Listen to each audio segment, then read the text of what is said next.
guys, welcome back to Polly's Paper Studio. This is day 9 of our 12 Days of Christmas in July series, and this tutorial will be for this beautiful little mini created with the Graphic 45 12 Days of Christmas collection. I am using one from my stash, but I was very excited to see that they are going to release this as a deluxe collector's edition, so you will be able to get your hands on this very soon if you don't have some in your stash already. This is a 12 by 12 paper pad, and I do not know if all the patterns will remain the same or they will be updated, but this is the one I have to work with, so I think you can definitely substitute different patterns in that collection if you want to create this book also. These are the pocket and tags, tag and pockets. It's all the 12 Days of Christmas collection. I'm using a few of the elements and then I cut them out just so that they would fit my project.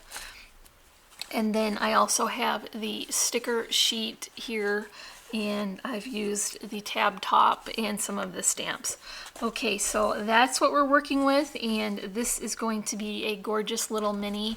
I'll flip this open so you can see it has lots of areas to add pictures and journaling, and it would be great too as a gift card because you could add a nice sentiment here and attach a gift card to this clip. And it has journal cards too in the pattern paper and some die cut embellishments and flowers. So let's make this together.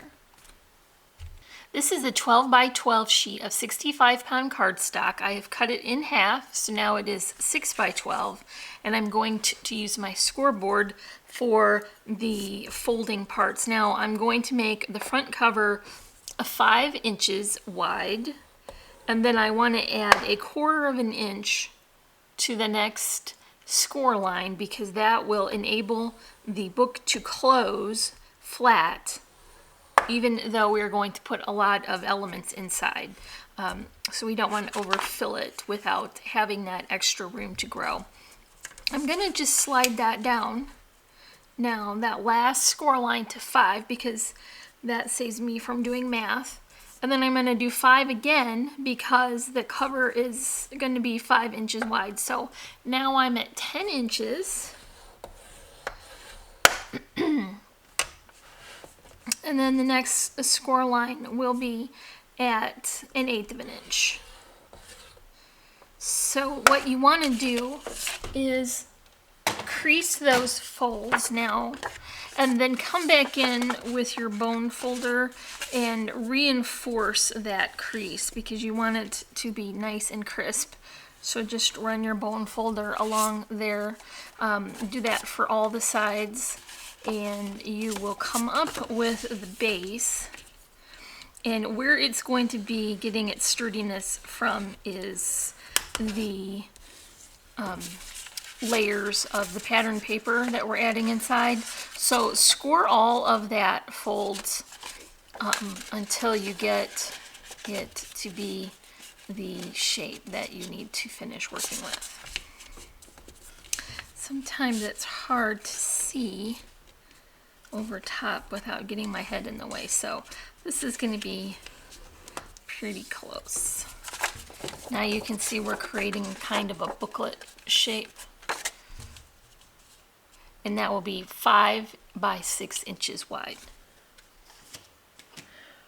For the cover, I'm using blue cardstock, and I'm going to begin layering on the pattern papers. Now I did check on YouTube, and I see that you guys are really responding to mini album tutorials and Graphic 45 and things that are vintage, so I definitely want to continue to bring those to you guys, especially with this collection, because I see that they are releasing it as a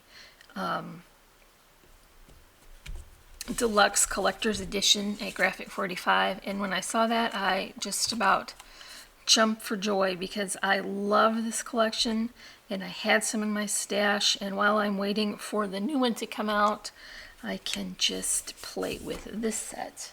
So I'm going to add layers. Did you notice that one had foam spacer in between? That is going to build a lot of depth and dimension. And then I'm using that blue cardstock as I continue to work through these layers so that I'm keeping the paper patterns separate. This is a tag from the Tag and Pockets set, and it's just a die cut. I punched it out, or I pulled it out and added this metal eyelet and looped a bit of twine through. So that is going right up to the top. And then I have the focal image here. I clipped that out from the 8x8 paper pad and then gave it a double layer of matting, so it's got blue and white, which will continue throughout the cover for a consistent look. And then I put that on foam spacers as well, so it will be building up more layers. I'm gonna sort of eyeball where I want to put it, and then I'm gonna tuck in this little tab sleeve that came from the sticker sheet, and I want to make sure that I've got that so that it will be lined up perfectly with the focal image. Now I've got some flowers prepared. This is a spray with really reasonable ribbon flowers. These are Wild Orchid Crafts, and then some that were made by me with some die cuts and some altered chipboard. I'm going to wait to the end to put this on because I think it will be easier to adhere when it's already attached to the cover.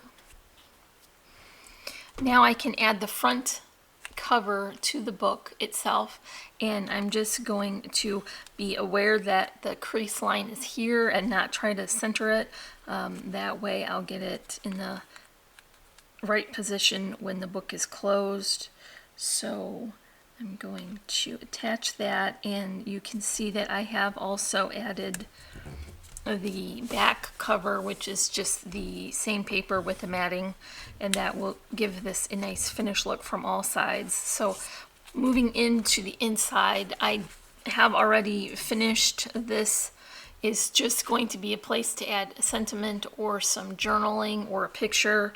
This is more layers of the pattern paper on that blue cardstock, and then I added a few strips that are the border strips from the paper pad, and then this is a portion of one of the tags and pockets. So I'm going to work on this side now, and this is going to be what you see when you flip open the book. Let's build it here.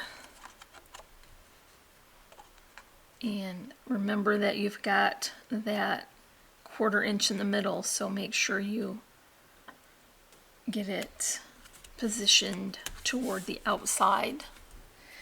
This is the most beautiful Christmas paper I've ever seen. I love those roses. I'm not sure in the new edition that is coming out, the collector's edition, if all of the patterns will be the same as in the previous one, but I hope this one remains because I love it. Now I have started a border at the bottom here, and I'm going to continue it on this side. This is also a really good way to use up the scraps that are left over while you're cutting along.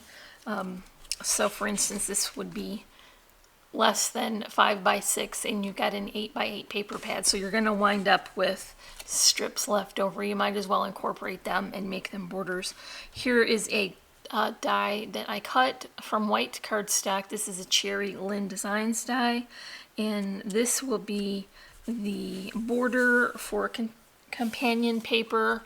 Add a picture here, or some mementos, some kind of thing that would look nice with a frame around it. So I've got a second plaid working, and then a doily. Here is another piece from the die cut sheet. I clipped out the portion that was the original border on this because it was green plaid and I didn't know if I could make 3 plaids work. I know I can make 2, but 3 is a bit of a stretch, so I think that it will go right up to the top there and be a nice accent for that page. So now we're going to work on what will be, it's the shorter side to fold in, and I finished this already with more of the plaid. So for this page, what we're going to do is we're going to add a portion that will attach to this side of this flap, and I think it will be easier to build it without attaching it first. So here's more of that gorgeous rose pattern paper, and I didn't have a quite wide enough strip to be fully covering it, but I know that it will be 1/8 of an inch of a border, so I'm gonna do that for one side, and then the same on this side is going to be 1/8 of an inch. So what I'm going to do is I'm going to line this up with this portion. I cut this to be the same size as here, so it will look like another inside page, but it will flip up to reveal that other layer underneath. So I'm going to use some score tape. I know that I have enough of a cover with that top strip to conceal that cut edge.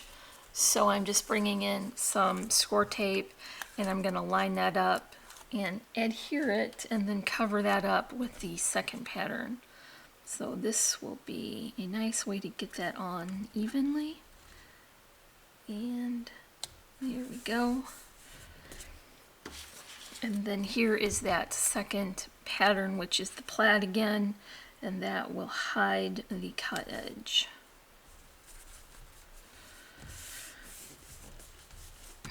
For the inside, I'm adding this sweet little journal card from the paper pad, and it has some lines, so that will be a nice place to add picture or journaling. And then I'm just going to center it here. And remember, we're using that double matting on the inside layer, so I did that for here too. And then for this page, it will look similar to this one. It's going to have a doily and a second plaid pattern. And then instead of topping it, because I already have a clip here, I don't want to add too much bulk to that section, I'm going to bring in these little stamps that were on the sticker sheet. I added them to paper and cut them back out so that I could layer them how I liked and move them around till I got them just right. And so I think that will be perfect. And then I'm going to add another clip at the bottom, and that will even out the book from being too thick on one side. See, now that lays perfectly flat. Okay, so that is the inside.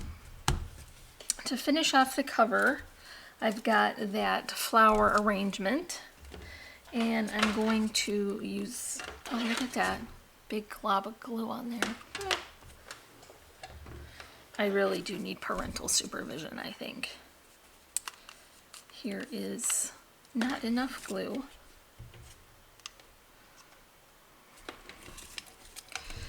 So here is a generous amount of glue all around the back because I want to catch all those layers, and without dropping it, I hope, flip it over and attach it to the corner, and that is perfect right there. And I think it makes a difference to balance out a larger arrangement with a smaller one, so I've created another one for the top. This one will go right up on top here, and that has all the similar elements but just in a smaller form. Here's a few pearly accents. I think that would look pretty right there, and I think I'm going to go for this size.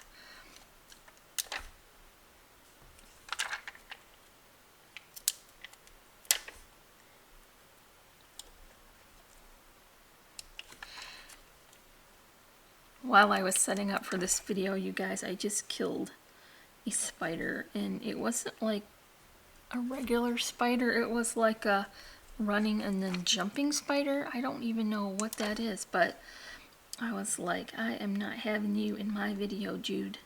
So I had to exterminate him, unfortunately. Okay, and so for the last piece is just this sweet little bow. This is a crossed hatch satin ribbon from Really Reasonable Ribbon. I will leave links in the description below for Really Reasonable Ribbon and Gypsy Soul laser cuts, and also Graphic 45, although I'm not sure I can link to this new collection quite yet because it hasn't been released as far as I know, just a sneak peek on Facebook. So I'll just link to Graphic 45 and you can find it there. There's also going to be links to our social media sites, so you can find us on our blog and our Instagram and on Facebook and on Pinterest and our Etsy shop. And so that is it for day 9 of our 12 days of Christmas in July. Don't forget to check back tomorrow for day 10. I don't know what I'm doing yet, but I've been checking out the comments and I think you guys have been really great. Give me feedback, so I'm looking forward to seeing what we create tomorrow. As always, I'm wishing you a happy and productive day, and I thank you so much for watching. Bye.